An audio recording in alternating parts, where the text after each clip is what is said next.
Donald Trump आज China पहुंच गए। वहां पे उन्होंने बातें कही कि जो जिनपिंग हैं चाइना के, वो काफी टफ नेगोशिएटर हैं और उनसे कई डील्स वो करने आए हैं और होपफुली बड़ी अच्छी डील्स करके जाएंगे भी।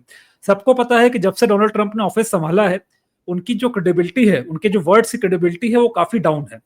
ओवरऑल जियो पॉलिटिकल सिनेरियो अगर हम देखें तो काफी वोलेटाइल हो चुका है।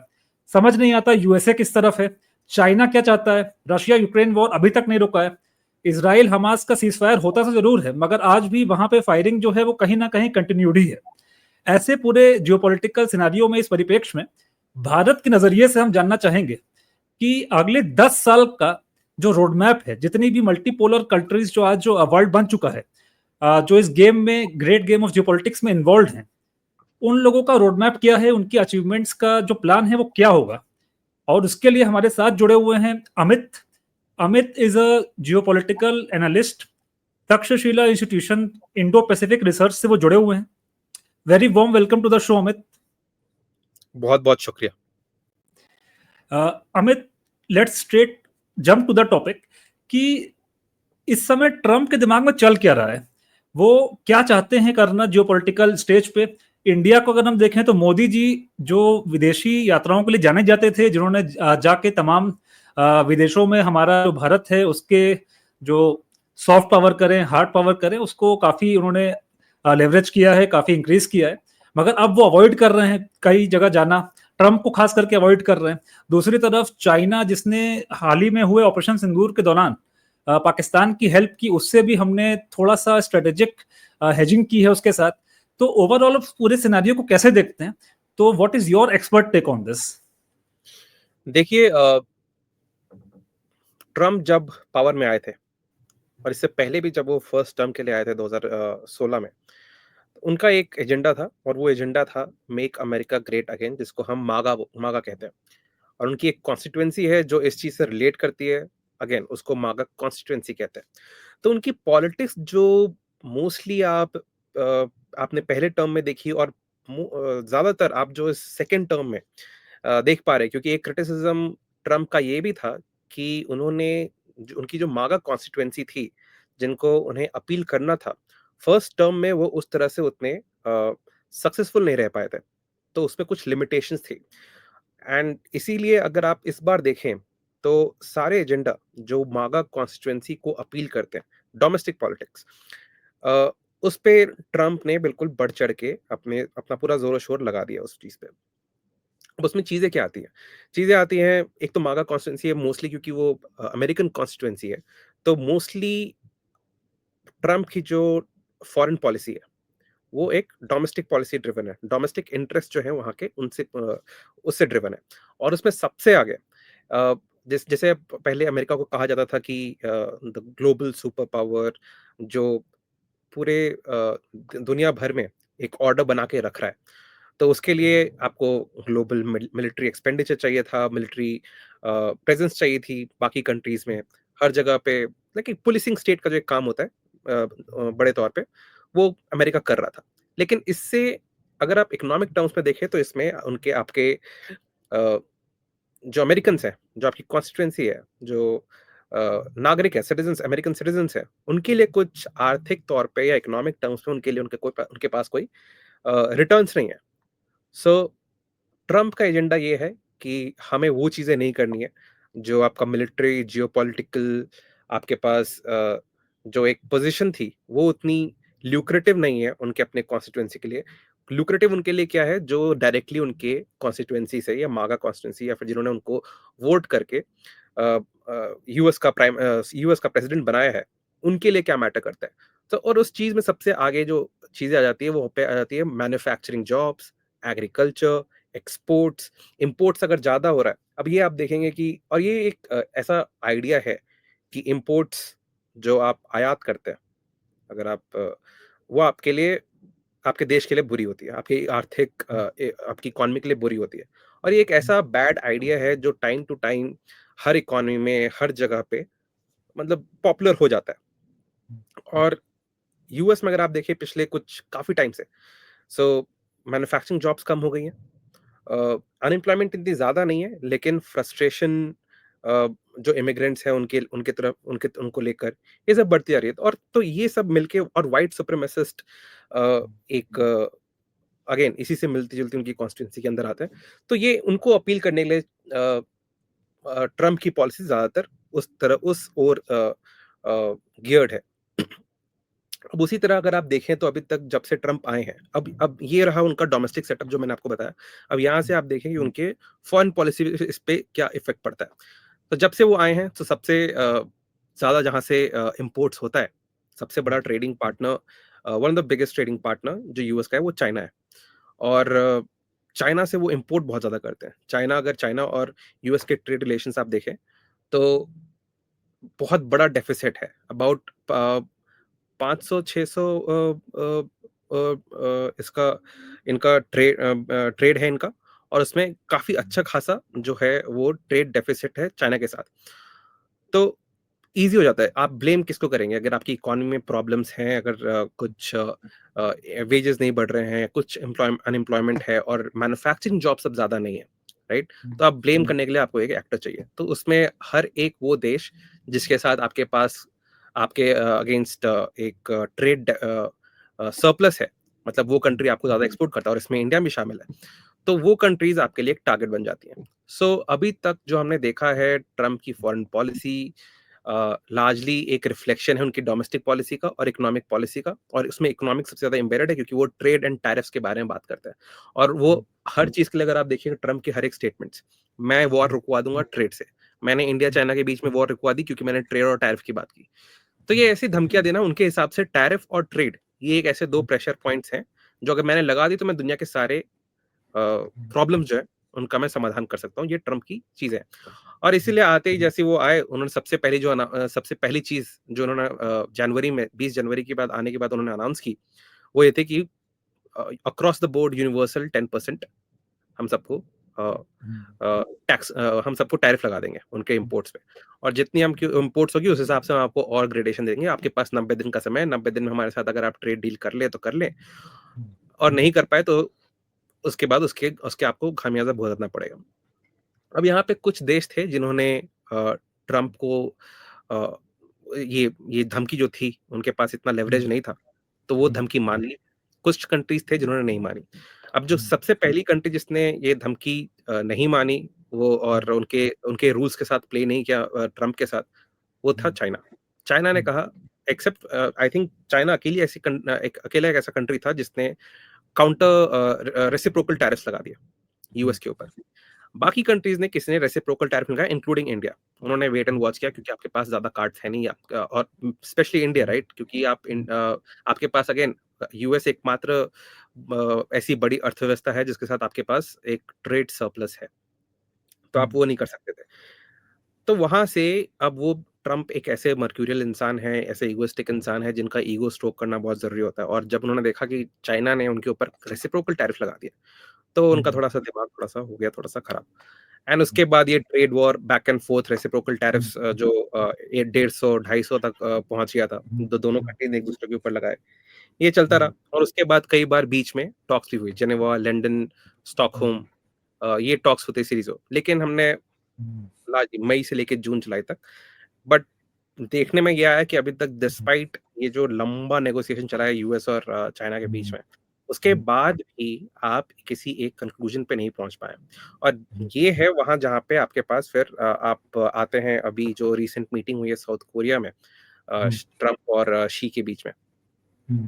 ये जो मीटिंग हुई है वो उसी का एक टू रीच कंसेंसस कि आपको ये ट्रेड टेंशंस कम करने पड़ेंगे क्योंकि दोनों ने एक दूसरे के ऊपर टैरिफ बहुत लगा रखे हैं और उसके बाद एक्सपोर्ट रिस्ट्रिक्शंस लगा रखे हैं। यूएस ने एक्सपोर्ट रिस्ट्रिक्शंस लगाए हुए हैं चिप्स और हाई एंड प्रोडक्ट्स जो भी होते हैं, तो अभी इस वक्त चाइना को इस वक्त जरूरत है। एनवीडिया उसमें एक बहुत बड़ा, एनवीडिया के चिप्स जो हैं वो उसमें एक बहुत बड़ा रोल प्ले कर रहे हैं। और चाइना ने उसके बाद से एक प्रेशर पॉइंट जो उन्होंने ढूंढ लिया था वो था रेयर अर्थ का। अब रेयर अर्थ्स का सप्लाई चेन कुछ इस तरह है कि पूरी तरह चाइना उसको डोमिनेट करता है। और ये करने के ये जो उन्होंने लेवरेज करने की कोशिश की है, उस पे कैपिटलाइज करने की कोशिश की है, इसकी वजह से यूएस को काफी दिक्कत पहुंच रही है। सो ये जो पूरा इन दोनों के बीच में जो ट्रेड वॉर चल रहा था पिछले लगभग 10 महीनों से मैं कहूँगा, तो ये उसका एक उसकी एक मिडल पाथ फाइंड हम्म, करने की एक अ, कोशिश थी, हम्म। जो लेकिन अभी रीडाउट्स के बारे में हम आगे बात कर सकते हैं कि इसका कंक्लूजन क्या हुआ, लेकिन इस तरह है जो आप इस सिचुएशन को पूरी देख सकते हैं। जी, तो आपने लाइक स्टार्ट किया माय बैड कि डोनाल्ड ट्रंप की अपनी एक स्ट्रॉन्ग मैन इमेज बनाने का उनका अपना एक प्लान है। डोमेस्टिकली उनको पता है कि जिस तरीके के इलेक्शन मैनिफेस्टो में इंसान प्रोमिस करता है, स्पीच में बातें करता है, वो डिलीवर ऑब्वियसली नहीं हो सकता, प्रैक्टिकल नहीं होता कि एक दिन में रशिया यूक्रेन रुकवा दूंगा या Israel Hamas hostage exchange almost 10 महीने बाद वो करा पाए, जनवरी से अभी अक्टूबर हो गया। प्लस डोमेस्टिकली भी उनका जो प्लान थे कि एकदम से सारी इंडस्ट्रीज जो चाइना में गई हैं वहां से आके या वर्ल्ड वाइड जहां पे भी हैं यूएस कंपनीज ऑपरेट कर रही हैं एकदम से ओवरनाइट आएंगी। तो उन्होंने जानबूझ के ओवर प्रॉमिस किया और डिलीवर वो पता था उनको नहीं कर सकते हैं। इसलिए अब उनका फॉरेन पॉलिसी में ज्यादा एग्रेसिव होने का एक उन्होंने अपना वे आउट निकाला, ऑफ रैम्प किया कि भाई मैं इस तरह का क्लेम करके कि मैंने इंडिया पाकिस्तान न्यूक्लियर पावर्स का युद्ध रुकवा दिया, तो तमाम चीजें करके वो अपना राजनीतिक रोटी जिसे कहते हैं हम लोग वो सेक रहे हैं। ठीक है। फिर नेक्स्ट आपने जो मेंशन किया कि चाइना आज यूएस को आंख दिखाता है, क्लियर सी बात है, 19 ट्रिलियन इकोनॉमी है वो, और यूएस का जितना डेप्थ है उसके कंपैरिजन में अगर देखा जाए तो उसकी इकोनॉमी जो है वो लोगों को फ्रेजाइली लगती है कि भाई क्या होगा क्या नहीं होगा अभी पता नहीं। डी डॉलराइजेशन एक ऐसा चीज है, अगर वो स्टार्ट होता है तो फिर तो we will be very closer to a war or something. I think US won't just sit back कि वो अपने आप को बर्बाद होते हो तो नहीं देखेगा। ये मेरा सिंपल सा बिलीफ हमेशा से रहा है।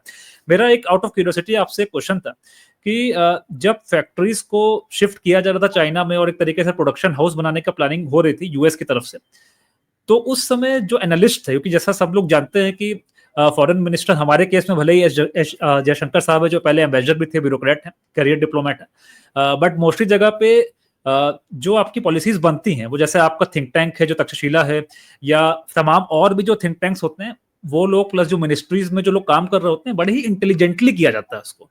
तो ये मूव कि हमारे यहाँ से प्रोडक्शन चाइना चला जाएगा, तो क्या वो लोग प्रिडिक्ट नहीं कर पाए थे कि आज से कई साल बाद ये लोग इकोनॉमिकली इतने स्ट्रांग हो जाएंगे कि ये हमारे ही अगेंस्ट आके खड़े हो जाएंगे? या चाइना ने उस समय से इतना जो उन्होंने 100 ईयर प्लान बनाया था उसके हिसाब से अपने मोल्स फिक्स किए हुए? तो मैं स्पेसिफिकली ये सवाल आपसे इसलिए कर रहा हूँ कि you are an expert on China.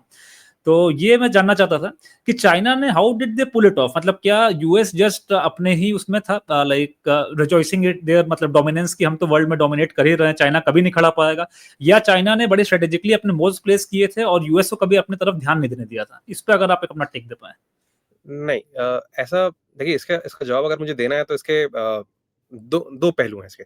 जी। तो एक, आपके पास यूएस में जो बिजनेस इंटरेस्ट है, जो बिजनेस आपको यूएस एज एन एंटिटी आप जब देखते हो तो सिर्फ आप यूएस नहीं देख सकते, उसके अंदर एक बहुत सारी एंटिटीज होती हैं। जैसे आपने बोला अभी एकेडमिक्स और इंटेलेक्चुअल्स हो गए, तो वो एक स्ट्रेटेजिक कम्युनिटी, एक इंस्टीट्यूशन या फिर एक पिलर हो गया उस कम्युनिटी का, यूएस एज अ स्टेट का एक कम्युनिटी हो गया। उसके बाद यूएस स्टेट, अमेरिकन स्टेट जो एडमिनिस्ट्रेशन हो गया, ये एक दूसरा एक्टर हो गया। तीसरा एक्टर जो यहाँ पे आई मीन एकेडमिक्स को हम हटा देते हैं, तो पहले जो दो बहुत ही इंपॉर्टेंट एक्टर्स हुए किसी भी स्टेट में, वो उनके होते हैं। अगर चाइना को आप हटा दें तो किसी भी डेमोक्रेटिक स्टेट में ईयू, यूएस, इंडिया, यहाँ पे दो बहुत ही अहम एक्टर्स होते हैं। एक तो उनका स्टेट या एडमिनिस्ट्रेशन जिसको हम गवर्नमेंट कहते हैं, स्टेट मशीनरी, उनकी प्लानिंग अलग होती है। दूसरा, उनके बिजनेस कम्युनिटी। अब उनके स्ट्रेटेजिक इंटरेस्ट अलग होते हैं स्टेट के स्ट्रेटेजिक इंटरेस्ट से। तो जरूरी नहीं है कि दोनों के स्ट्रेटेजिक इंटरेस्ट जो हो वो दोनों अलाइन करें आपस में। और ये आपको देखने को मिला होगा जब डीकपलिंग की बात चल रही थी अभी पिछले 3-4 साल में। अब वो अब डीकपलिंग की बात अब नहीं होती, अब डी रिस्किंग की बात होती है। लेकिन जब डीकपलिंग का आइडिया सबसे शुरू में आया था, अब आज भी अगर आप देखें तो आपको ये दोनों के बीच में आपको वो एक कॉन्फ्लिक्ट नजर आएगा कि स्टेट का जो स्ट्रेटेजिक इंटरेस्ट होता है वो हमेशा बिजनेस के स्ट्रेटेजिक इंटरेस्ट से काफी अलग होता है। अगर आप चाइना को हटा दें इसमें तो बाकी कंट्रीज में, डेमोक्रेटिक कंट्रीज में जहाँ पे कैपिटलिज्म या फिर फ्री मार्केट एक है, एक की पॉलिसी फॉलो की जाती है, वहाँ पे ये दोनों दोनों इंटरेस्ट अलग होते हैं। अभी आप एनवीडिया के चेयरमैन जो है, सीईओ है, उनकी अगर आप बात सुन ले तो हालांकि एनवीडिया एक यूएस कंपनी है और यूएस पिछले 4-5 साल से चाह रहा है कि आप चाइना में वो टेक्नोलॉजी ना दे जिसको वो यूज करके हमें ही आंख वापस दिखाए। ठीक है, तो आप वो टेक्नोलॉजिकली कैपेबिलिटी गैप जो है वो मेंटेन करके रखना चाहता है कि कम से कम एक एक दशक का जो कैपेबिलिटी गैप है दोनों के बीच में, अमेरिका और चाइना के बीच में, वो बरकरार रहे। इसलिए वो नहीं चाहते हैं कि वैसी कुछ चीजें, टेक्नोलॉजी जो अमेरिकन टेक्नोलॉजी है उससे चाइनीज बेनिफिट कर पाए और वो खुद बना पाए।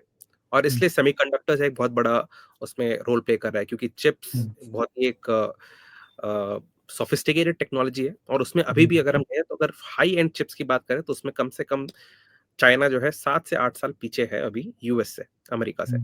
तो अब इसलिए एनवीडिया का एग्जांपल मैं आपको इसलिए दे रहा हूँ कि इससे आपको समझ में आएगा कि एनवीडिया के जो चेयरमैन है, उनका कहना ये है कि यूएस कह रहा है कि आपको ये चीज़ें कुछ रिस्ट्रिक्शन करनी है और आपको कुछ चीज़ें वहाँ पे इंपोर्ट नहीं करनी है, हाई एंड चिप्स इंपोर्ट नहीं करनी है, क्योंकि वो हमसे सीख सकते हैं।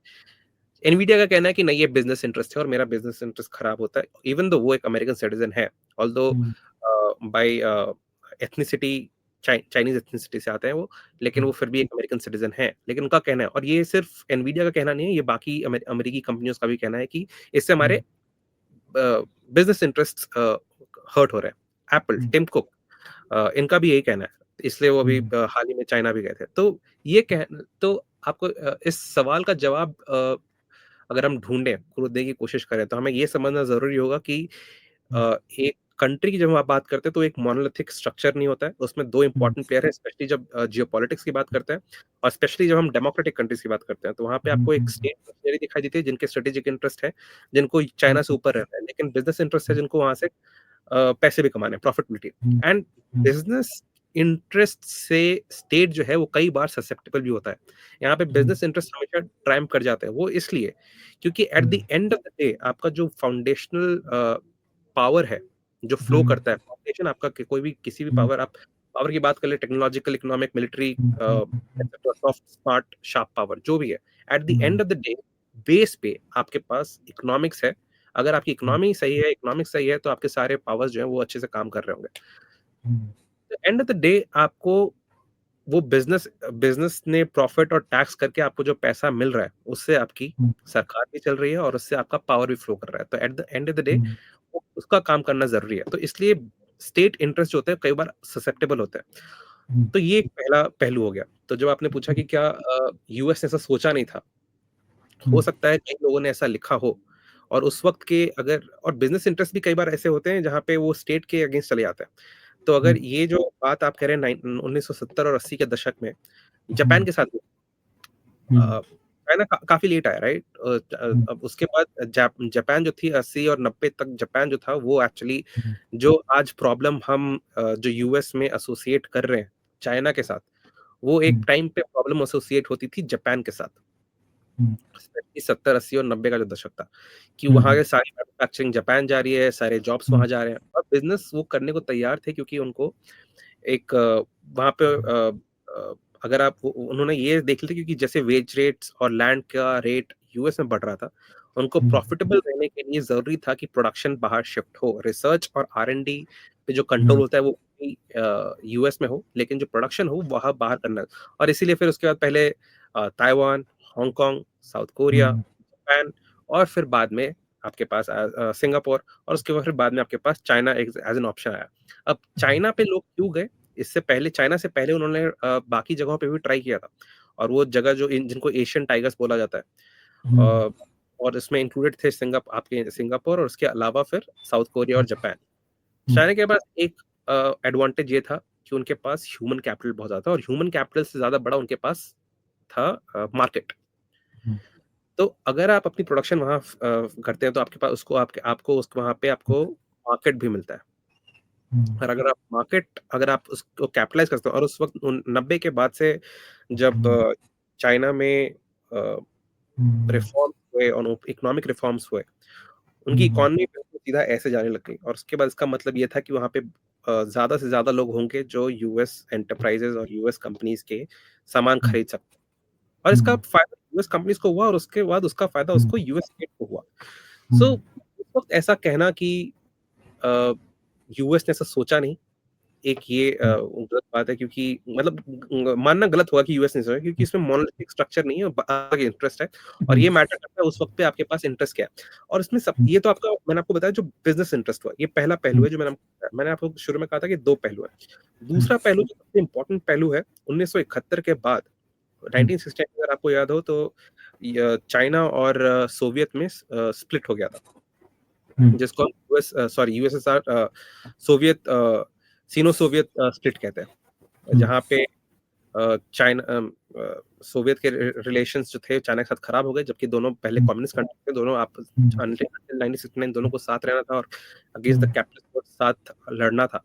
लेकिन 1969 में उन दोनों के बीच में एक स्प्लिट होता है। 1969 में वो लोग बहुत ही एक ब्रीफ वॉर भी लड़ते हैं। एक उस रिवर है उसके पास टेरिटरी के लिए वो लड़ाई की जाती है दोनों के बीच में।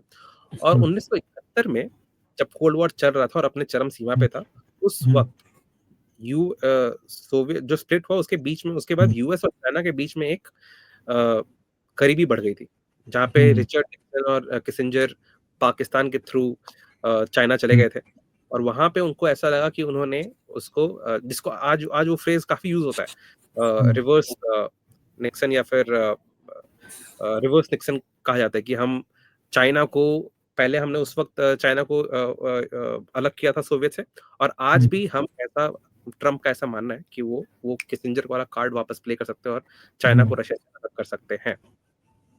सब लेकिन उस समय की धारणाएं थी, और इंक्लूडिंग आपने पूछा इंटेलेक्चुअल्स क्या कर रहे थे उस वक्त, तो इंटेलेक्चुअल्स का मानना था उस वक्त, और इंक्लूडिंग स्टेट का मानना था उस वक्त, अगर आप चाइना के साथ ट्रेड बढ़ाएंगे, अगर आप उनके साथ इकोनॉमिक इंटीग्रेशन करेंगे, एक समय आने के बाद, और ये एक थ्योरी ऑफ मॉडर्नाइजेशन जो political theory western political thought में काफी प्रभावी रही है, उनका ये मानना था कि एक लेवल के बाद जब इकोनॉमिक प्रॉस्पेरिटी आ जाती है, आपके पास पॉलिटिकल ओपनिंग अप मतलब लाजमी है, वो होना ही होना है।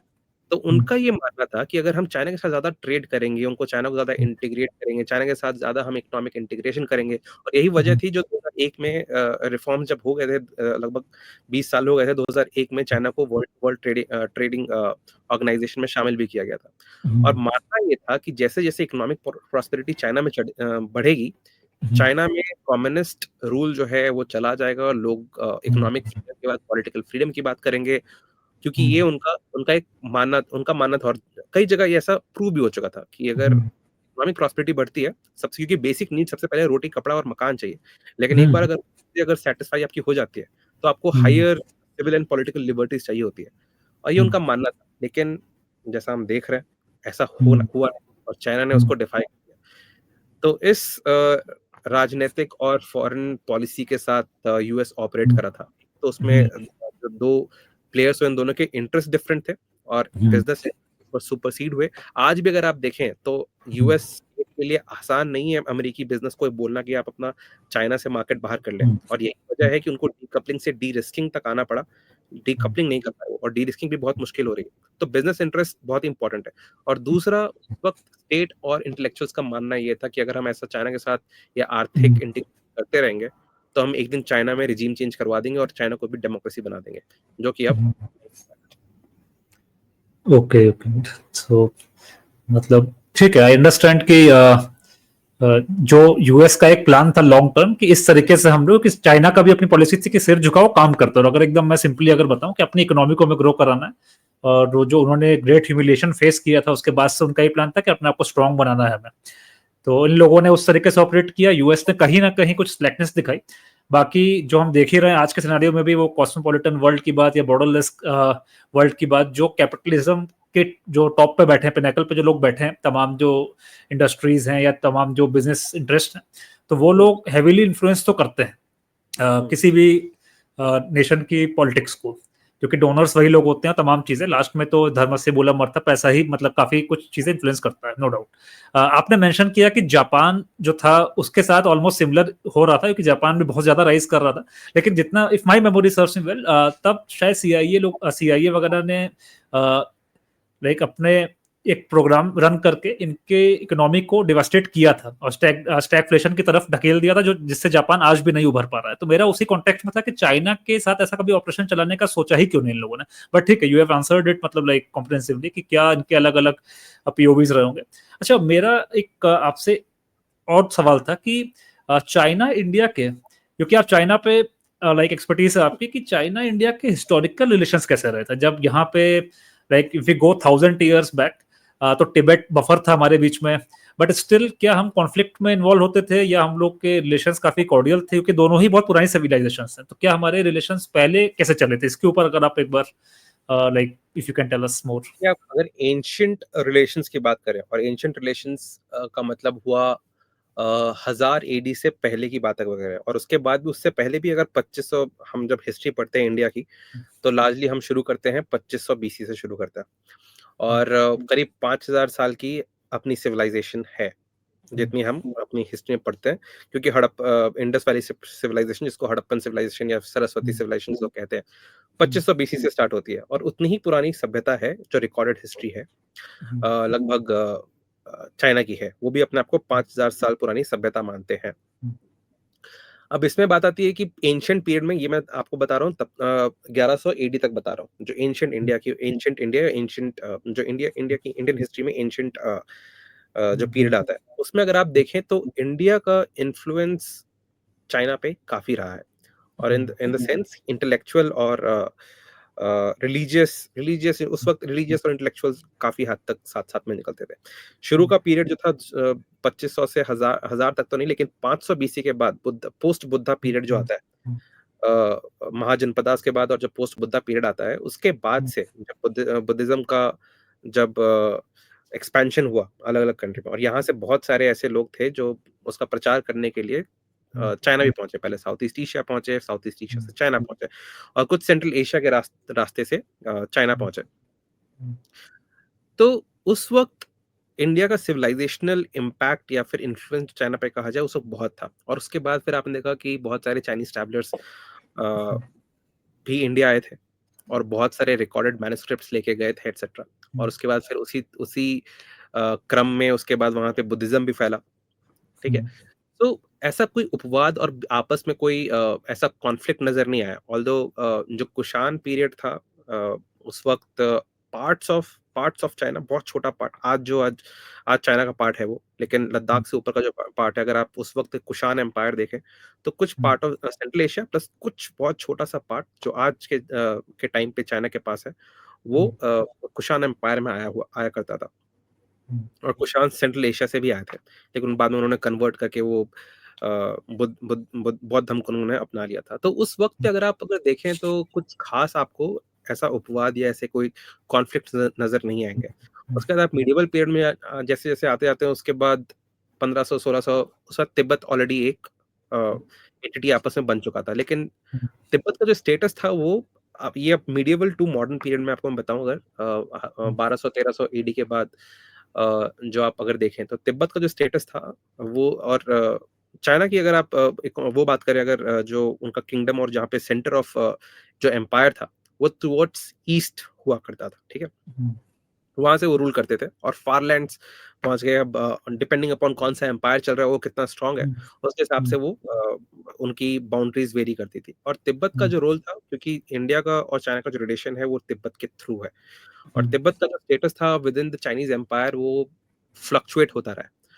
अगर एक आप कॉन्टिन्यूम और एक स्पेक्ट्रम देखें, तो from complete freedom to complete subordination के बीच में वो फ्लक्चुएट होता रहा है। कभी कभी ऐसा वक्त आया, जैसे 1905 और 1906 के बाद से 1910-12 तक, या फिर 1912 से लेके 1949 तक, जब तक वो गवर्नमेंट थी, वो कुछ हद तक इंडिपेंडेंट थे, पूरी तरह इंडिपेंडेंट नहीं थे। चाइनीज एम्बेसडर जिसको अंबान बोला जाता है, वो हमेशा वहां स्टेशन हुआ करता था। लेकिन जैसे जैसे चाइनीज एम्पायर 1905 के बाद जैसे जैसे वीकेंड हुआ, वो वहां से अंबान को हटा दिया करते थे, वापस रिक्लेम कर लेते थे, और फिर वापस जैसे चाइना वापस अगर उन्होंने इन्फ्लुएंस गेन कर लिया और वापस पावरफुल हो गए इतना कि वो अपना भी टेरिटरी संभाल सकते हैं और तिब्बत पे भी अपना रूल फोर्स कर सकते हैं, वहां पर वापस अंबन आ जाता था। तो वो एक स्पेक्ट्रम था, कंटिन्यूम था, उसके बीच में तिब्बत का जो स्टेटस था विज़-अ-वी चाइना, वो फ्लक्चुएट करता रहा। 1919 जब तक नेशनलिस्ट गवर्नमेंट चल रही थी, और स्पेशली जब ये सेकेंड वर्ल्ड वॉर शुरू हुआ, तो जो चाइनीज गवर्नमेंट जो थी, जो आज जिन्होंने जाके बाद में जाके चाइना छोड़ दिया, पीआरसी के आने के कम्युनिस्ट पार्टी के रूल के बाद उन्होंने छोड़ दिया और ताइवान जाके उन्होंने बसाया, उनके रूल में तिब्बत जो था वो एक ज्यादा क्या कह सकते हैं उसे, कि ज्यादा बहुत ही कंप्लीटली सबऑर्डिनेटेड नहीं था, थोड़ा सा इंडिपेंडेंट हो चुका था उस वक्त, क्योंकि वो गवर्नमेंट खुद बहुत ज्यादा स्ट्रांग नहीं थी, और उसके बाद आपके पास कम्युनिस्ट थे जो उनको ओवरथ्रो करने की कोशिश कर रहे थे, और उसके बाद वो ऑल्सो इंटैंगल उसमें भी हो गए, वर्ल्ड वॉर 2 में भी इंटैंगल हो गए। तो हम्म, 1925 से लेके 1949 तक का जो पीरियड था उसमें तिब्बत थोड़ा सा इंडिपेंडेंट फील करने लग गया था और ये हो गया हम्म, था। और इंडिया के उसके बाद जो सिविलाइजेशनल टाइज थे वो चाइना हम्म, के साथ भी थे और लेकिन चाइना के साथ कम थे, और इंडिया के तिब्बत के साथ जो सिविलाइजेशनल टाइज थे हम्म, वो ज्यादा स्ट्रांग थे। हम्म, जो कॉन्फ्लिक्ट आप कहते हैं जो इंडिया और चाइना के बीच में हुआ, वो तभी होना शुरू हुए हैं जब मोस्टली तभी होना शुरू हुए हैं जब सीपीसी ने, जो कम्युनिस्ट पार्टी है वहाँ की, 1949 में हम्म, उन्होंने सबसे पहले नेशनलिस्ट गवर्नमेंट को हटाया, कॉमिंतांग को हटाया वहां से, उन्होंने हम्म, पावर ली, और 1950 से लेके 1959 तक हम्म, उन्होंने कंप्लीट क्वेलिंग ऑफ तिब्बतन अपराइजिंग जो थी वो उन्होंने कंप्लीटली उसको पूरी तरह से ध्वस्त कर दिया, कंप्लीटली तिब्बत को पूरा ले लिया। और वो सेंचुरी ऑफ ह्यूमिलिएशन जिसकी आपने बात की, उनके हम्म, हिसाब से ये जो सारे तिब्बत जो था वो हमेशा उनका एक वेसल स्टेट था, जो हम्म, उनका एक जो उनको ट्रिब्यूटरी देता है। हम्म, चाइना चाइना में एक धारणा है कि वो हम्म, मिडिल किंगडम, उनको एक मिडिल किंगडम सिंड्रोम है कि हम मिडिल किंगडम है और हमारे आसपास जितनी भी पेरिफेरी है वो हम्म, हमारे नीचे है और वो हमें ट्रिब्यूट देंगे। तो वो एक हम्म, ट्रिब्यूट स्टेट का कॉन्सेप्ट था जो वो तिब्बत के साथ लगाते थे। हम्म, अब जब उन्होंने ये, और ये चीज, ये धारणा सिर्फ कम्युनिस्ट पार्टी के अंदर नहीं थी, ये धारणा वो नेशनल जो पार्टी, नेशनल पार्टी जो थी, कॉमिंतांग की जो पार्टी थी उनके अंदर भी थी, उनसे पहले जितनी हम्म, किंगडम्स और एम्पायर्स आए उन सब के अंदर थी। तो ये कल्चरल हम्म, एक धारणा है चाइनीज, हम्म, हान चाइनीज के अंदर। तो ये था, और इसलिए कॉन्फ्लिक्ट जो शुरू हुए, हम्म, तो इंडिया में ब्रिटिश रूल था काफी, करीब 300 साल तक। अगर आप बैटल ऑफ प्लासी से लेके देख के चले तो अगर आप कुछ क्षेत्रों को छोड़ भी दे तो करीब करीब 250 से 300 साल का रूल था। हम्म, और चाइना का ये मानना है कि डिस्पाइट जो सेंचुरी ऑफ ह्यूमिलिएशन था, वो अकेली हम्म, एक ऐसी सिविलाइजेशन है जो अनब्रोकन सिविलाइजेशन है, हम्म, जिसने अपनी अस्मिता को बचा के रखा है। इसलिए वो हम्म, कुछ भी करते हैं, उन्होंने कुछ वेस्टर्न कॉन्सेप्ट्स भी जो उन्होंने बोरो किए हम्म, वेस्ट से, उसको वो हम्म, विथ चाइनीज कैरेक्टरिस्टिक्स बोलते हैं। हम्म, अगर आप ये डॉक्यूमेंट्स पढ़े होंगे तो हम्म, मार्क्सिज्म विद चाइनीज कैरेक्टरिस्टिक्स, तो हम्म, मार्क्स तो एक जर्मन जर्मन इंसान थे, ठीक है, और हम्म, इसलिए माओ माओ बहुत ज्यादा बड़े हुए हैं। लेकिन 300 साल का जो रूल रहा वो इंडिया को लुक डाउन अपॉन इसलिए करते हैं क्योंकि इंडिया में वो कंटिन्यूटी ब्रेक हो गई थी और हमने उसके बाद वेस्टर्न पॉलिटिकल सिस्टम अडॉप्ट कर लिया। हम्म, जो जैसा ब्रिटिश छोड़ के गए हमने वैसा रख लिया, हमने उसमें कोई चेंजेस नहीं किए, हम्म, हमने डेमोक्रेसी अडॉप्ट कर ली। जबकि अगर आप देखा जाए, अगर हम्म, सिविलाइजेशन उसमें जाए, तो डेमोक्रेसी जो थी उसका जो आइडिया वैशाली से आता हम्म, है, और सबसे पहली डेमोक्रेसी वैशाली में हुई थी, रिपब्लिक हम्म, जो कहा हम्म, जाता है। तो ऐसा कुछ नहीं है, लेकिन चाइना के अगर आप एंगल से देखें तो हमने अपने हम्म, आप को सेल ऑफ कर दिया था। और हम्म, यही चीज़ अगर आप उसके बाद जो जो भी अनबन होना शुरू हुई वो उस पीरियड में शुरू हुई, क्योंकि सोवियत और जो चाइना थे वो हम्म, ईस्टर्न एक पावर्स बनने की कोशिश कर रहे थे, और कम्युनिस्ट थे, और उसके बगल में कैपिटलिस्ट थे जिनके अगेंस्ट उनकी पूरी फाइट चल रही थी और पूरा कोल्ड वॉर हम्म, चला। और हम्म, इंडिया को समझते थे, खास करके जो चीनी थे और माओ थे, वो वो टर्म यूज करते थे, स्टूज ऑफ द वेस्ट, हम्म, अमेरिकी स्टूज, बेसिकली हम्म, इसका हम्म, अनुवाद नहीं करूंगा, बट हम्म, अमेरिकी स्टूज, हम्म, ऐसा उनका कहना था कि इन्होंने अपने आप को बेच दिया है वेस्टर्न्स के हाथों, अमेरिकियों के हाथों। तो इस लेंस से वो हमेशा देख रहे हैं। और हम्म, क्यों, और उसके बाद फिर क्योंकि आपके पास टेरिटोरियल चीजें थी, आपने कुछ हद तक 55 तक जो तिब्बत में हुआ, उसमें आपने हम्म, सीआईए के साथ मिलके कुछ अपराइजिंग को सपोर्ट करने की कोशिश की, लेकिन वो सफल नहीं हो पाया। हम्म, और उसके बाद जो विवाद रहा बाउंड्री पे, वो चीज हम्म, स्पिल ओवर हो गया। और उसके बाद जो उनकी पूरी धारणा थी कि ये हमारे स्ट्रक्चरल एनिमीज है, आगे हम्म, जाके इनका जो पूरा अलाइनमेंट है वो यूएस के साथ होगा। अगर आप पुराने पेपर्स और पुराने माओ हम्म, के स्टेटमेंट सारे पढ़ें, तो नेहरू को वो बोलते थे कि ये अमेरिकी है, वेस्टर्न है, और नेहरू थे भी वेस्टर्न, मतलब अपने हम्म, आइडिया उससे। हालांकि उन्होंने ऐसा उनकी उनकी धारणा थी, और मतलब पूरी तरह कहना सही नहीं होगा, लेकिन वो कई हद तक मामलों में उस तरह से वेस्टर्न हम्म, थे भी। हम्म, तो इसलिए एक वो धारणा अभी भी आज अगर आप चाइनीज हम्म, मीडिया के नैरेटिव्स पढ़ें हम्म, तो आपको पता चलेगा कि अ, इंडिया को नीचा इसलिए दिखाया जाता है क्योंकि इंडिया ने अपनी सिविलाइजेशनल उसको हम्म, प्रोटेक्ट करके रखा और अपना कुछ अपने आप को बेच दिया, जो कि सही नहीं है, लेकिन ये उनका मानना है और ये नैरेटिव उनको चलाना है, क्योंकि उनको ये अकेला इकलौता ऐसा तरीका है जिससे वो ये बता सकते हैं कि सिर्फ चाइना है पूरे वर्ल्ड में जिनके पास अनब्रोकन सिविलाइजेशनल एथिक्स उन्होंने बचा के रखी है, इवन दो उनकी जो फॉर्म ऑफ गवर्नमेंट है communism, communism father of communism marks थे, और मार्क्स यूरोप से आते हैं, चाइना से नहीं आता है, लेकिन उनको उनको ये बना के रखना है। और इसलिए अगर आप पूछे कि वो टकरार और वो फाइट कहाँ से शुरू हुई, तो ये लार्जली एक मॉडर्न कॉन्सेप्ट है जो तब शुरू हुई जब चाइना ने तिब्बत को ऑक्यूपाई किया, और उसके बाद ये पहचान, और उसके बाद चाइना हमारे लिए थ्रेट हो गया था, विच इज, और कुछ बहुत कुछ टाइम तक ऐसा मानना बहुत थोड़ा मुश्किल हो गया था भारतीय भारतीय भारतीय सिटीजन्स के लिए भी, और इवन गवर्नमेंट के लिए भी, क्योंकि इससे पहले आपके पास कोई इंटरेक्शन बाउंड्री इससे पहले कभी टच नहीं होती थी चीन की और भारत, वो सिर्फ तिब्बत के थ्रू थी, तो मानना बहुत मुश्किल हो गया था। और उसके बाद आप वेस्टर्न इंपीरियलिज्म और डीकोलोनाइजेशन के अगेंस्ट भी लड़ रहे थे, तो उसका मतलब होता कि आप थोड़े से चाइना के साथ हो, और ये कोशिश नेहरू ने की भी थी कि हम एशिया के दो लीडर्स होंगे, हम दो लोगों को हम दो कंट्रीज जो हैं एशिया को लीड करेंगे, लेकिन चाइना बहुत शुरू से क्लियर था कि चाइना एशिया में एक ही लीडर है और वो चाइना है। तो ये एक मॉडर्न एपिसोड है, मॉडर्न एपिसोड है इन द सेंस कि ये पूरी लड़ाई जो है, जो फैक्टर जिसको हम कहते हैं इंडिया चाइना जो इसको प्ले करता है, मॉडर्न फैक्टर है, वो स्टार्ट हुआ था 1950 के बाद।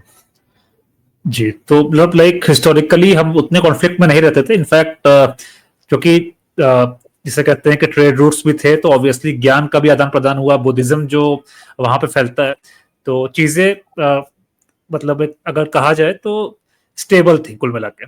फिर जैसे हम चाणक्य हैं, कौटिल्य हैं, जो हमारा जिन्होंने अर्थशास्त्र लिखा, उसमें बड़ा सिंपल सी थ्योरी है कि आपके इर्द गिर्द जो इमीडिएट नेबर्स हैं वो आपके कुल मिला के या तो वो एक्सपेंड करेंगे, आपके टेरिटरी लेंगे, या आप एक्सपेंड करोगे उनकी लोगे। अब जब से वो टिबेट को टोटली एनेक्स कर चुके हैं वो, तब से हमारी जब बाउंड्री अब सटी रही है उनसे, तो क्लियर सी बात है कि उनके भी लॉन्ग टर्म एजेंडा में अराउंड 2040 के उनके डॉक्यूमेंट में शायद if my memory serves me well, Arunachal Pradesh को लेने का उनका एक लॉन्ग टर्म विजन है कि वो उसको लेना चाहते हैं। हमने जो अभी तक डिस्कस किया कि वो हम पे लुक डाउन करते हैं या जो भी उनका अपना एक थॉट प्रोसेस है, आइडियलिस्टिक एक वर्ल्ड में, एक यूफोरिक वर्ल्ड में, जैसे कुछ ऐसे हमारे देश में बुद्धिजीवी हैं जिनको ऐसा लगता है कि चाइना के साथ अगर हम कंधे से कंधा मिलाएं, वो बिग ब्रदर यंगर मतलब लाइक एल्डर यंगर ब्रदर वाले रिलेशनशिप में आए जैसा चाइना चाहता है, तो हम लोग एशिया का एक डोमिनेंट पावर बन के, पावर हाउस बन के पूरे वेस्ट सिविलाइजेशन को घुटनों पर ला सकते। इस तरीके का एक थॉट प्रोसेस है। इसमें आपका क्विक टेक क्या होगा कि क्या ऐसा हो सकता है? कि अभी लॉजिक के हिसाब से तो लगता नहीं है कि ऐसा होगा, हमें कॉन्फ्लिक्ट में तो आज नहीं तो कल आना ही पड़ेगा। तो what is your take on this? जी बिल्कुल, आपने बिल्कुल अच्छे से बता दिया कि कौटिल्य की अगर आप बात करें और उनके मंडला थ्योरी जो है उनकी, जिनके हिसाब से बोलते हैं, और अरी आपका जो नेबर है, नेक्स्ट नेबर है, वो आपका अरी है। एंड अगर आप देखें चाइना के एम्बिशंस है, चाइना भी एक सिविलाइजेशन कंट्री है, इंडिया भी एक सिविलाइजेशन कंट्री है ना। इंडिया पार्टनरशिप करेगा लेकिन किसी के साथ अलायंस या फिर घुटने नहीं टेकेगा, और वो सही भी है क्योंकि इंडिया के पास वो सारे इंग्रेडिएंट्स हैं। लेकिन हम पावर डिफरेंशियल की बात करते हैं, हम पूरे इंटरनेशनल रिलेशंस में, तो कुछ कंट्रीज हैं जिनके पास वो प्रॉपर राइट इंग्रेडिएंट्स होते हैं to become a super power. अभी आज आज के टाइम पे तो उसमें आपके पास पॉपुलेशन चाहिए, आपको टेरिटरी चाहिए, आपको रिसोर्सेज चाहिए, सबसे ज्यादा पॉपुलेशन और टेरिटरी चाहिए। उस हिसाब से फिर आपको आगे आने वाले टाइम में 2050 2100 तक अगर आप देखें, तीन कंट्रीज बच जाएंगे जो सबसे आगे ऊपर रहेंगी, यूएस, चाइना और इंडिया। और अगर इंडिया की शायद एक ऐसी कंट्री होती जो नेपाल, भूटान या फिर मॉरिशस या फिर फ्रांस के साइज की होती, जो एक लिमिट के बाद आप बढ़ नहीं सकते। अगर जब तक यूरोपियन कंट्रीज ने, इसलिए वो सुपर पावर्स इसलिए बन गई थी क्योंकि वो कॉलोनियल पीरियड चल रहा था। वो एक काइंड ऑफ कंट्री, ये छोटे थे लेकिन इनका एम्पायर इतना बड़ा था which allowed them to become super powers, क्योंकि you need resources and territory. जब वो डीकोलोनाइजेशन पीरियड खत्म हुआ, धीरे धीरे आपने देखा है कि अभी भी खैर वो जापान, जर्मनी, फ्रांस और यूके जो है वो बड़ी अर्थव्यवस्था है, लेकिन अगर आप एक्स्ट्रापोलेट करेंगे, ग्रोथ प्रोजेक्ट करेंगे आगे वाले 2050 2100 तक, इसमें से कई सारी ऐसी कंट्रीज हैं जो इनको पीछे छोड़ देंगी क्योंकि उनके पास रिसोर्सेज ज्यादा है। सो और देखा जाए, और उसके बाद इंडिया और चाइना पे वापस आते हुए कि दोनों के अपने एम्बिशंस हैं, दोनों अपना अपने आप को सुपर पावर बनाना चाहते हैं। चाइना उसके ज्यादा करीब है, और चाइना के लिए इंडिया थ्रेट इसलिए है, भले ही आप चाहे जो प्रॉब्लम जो है जो इंडिया और चाइना में वो स्ट्रक्चरल है। चाइना चाहे तो अपना बाउंड्री डिस्प्यूट इनके साथ खत्म कर सकता था। जब वो 1950 में जब कम्युनिस्ट गवर्नमेंट ने टेक ओवर किया, उनके बाउंड्री डिस्प्यूट से 14 कंट्री के साथ, 14 नेबरिंग कंट्री के साथ, जो उनके 14 नेबर्स हैं, सबके साथ उनके डिस्प्यूट थे। उन्होंने सबके साथ उनको सेटल किया एक्सेप्ट फॉर 2 कंट्रीज, और वो है इंडिया और भूटान। भूटान के साथ भी इसलिए क्योंकि इंडिया के बहस पे इंडिया नहीं चाहता है कि ऐसा कुछ चला जाए जिसकी वजह से इंडिया की वल्नरेबिलिटीज बढ़ जाए बॉर्डर पे। तो ये है। तो चाहता तो चाइना हम आपके साथ भी कर सकता है, लेकिन आपके साथ वो करेगा नहीं, क्योंकि वो उसको पोक करने के लिए उसको एक टूल चाहिए। तो स्ट्रक्चरल प्रॉब्लम्स इंडिया और चाइना में ऐसी हैं कि आप दोनों सुपर पावर बनना चाहते हैं, आपके अंदर वो एम्बिशन नहीं है। आप चाहे आप जो कर ले कि इंडियन, ना तो इंडियन पॉपुलेशन ना ही इंडियन गवर्नमेंट वो एक स्टेटस एक्सेप्ट करेगी चाइना का सबसर्विएंट रोल, पाकिस्तान बनना, एसेंशियली आपको पाकिस्तान बनना पड़ेगा।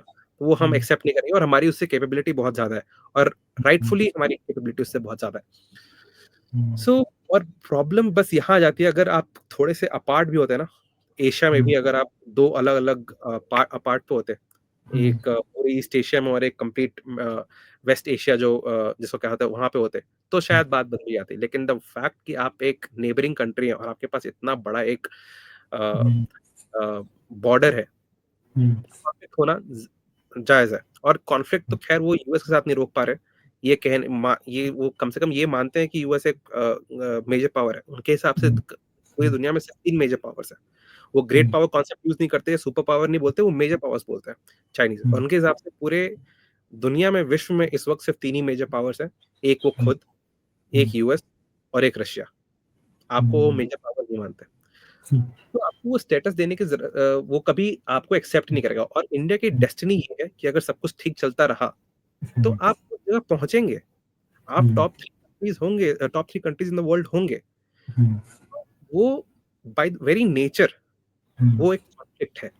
आप चाहे जितना कह लें कि हम 2 सिविलाइजेशन कंट्रीज़ हैं, हम 2 ईस्टर्न कंट्रीज़ हैं, हमें वेस्ट के अगेंस्ट लड़ना है, लेकिन वो आपको कभी पोज़ीशन कभी देगा नहीं। और इंडियंस जो चाइना विज़िट करते हैं, उनको पता चलता है कि भाई चाइनीज़ भी बहुत, अगर आप कहते हैं कि व्हाइट कंट्रीज़ और ये यूरोपियन कंट्रीज़ अगर ये रेसिस्ट हैं, तो चाइनीज़ भी रेसिस्ट हैं, और काफ़ी रेसिस्ट। और वो इतने रेसिस्ट हैं कि एक अमेरिकी या एक यूरोपीय सिटीज़न अगर वहाँ पे हो, तो उनको ज़्यादा तवज्जो और इज़्ज़त देंगे इन कंपैरिज़न टू एक तो आपके अंदर आपको ये समझना होगा, जो भी बुद्धिजीवी ऐसा कहता है, आपको समझना होगा कि इंडिया की डेस्टिनी ऐसी है और एस्पिरेशंस ऐसे हैं कि वो चाइना से हमेशा कॉन्फ्लिक्ट में रहेंगे, और वो हमेशा स्ट्रक्चरल रहेंगे। और चाइना की जो, अगर चाइना चाहे तो एक्सेप्ट कर सकता है इंडिया को, उसके लिए चाइना को एक्सेप्ट करना पड़ेगा कि इंडिया की एक राइटफुल पोजीशन है, जो आने वाले टाइम में वो एक ऐसी व्यवस्था बनेगी जो एक पोल बन सकता है। लेकिन चाइना आपको कभी वो स्टेटस देगा नहीं।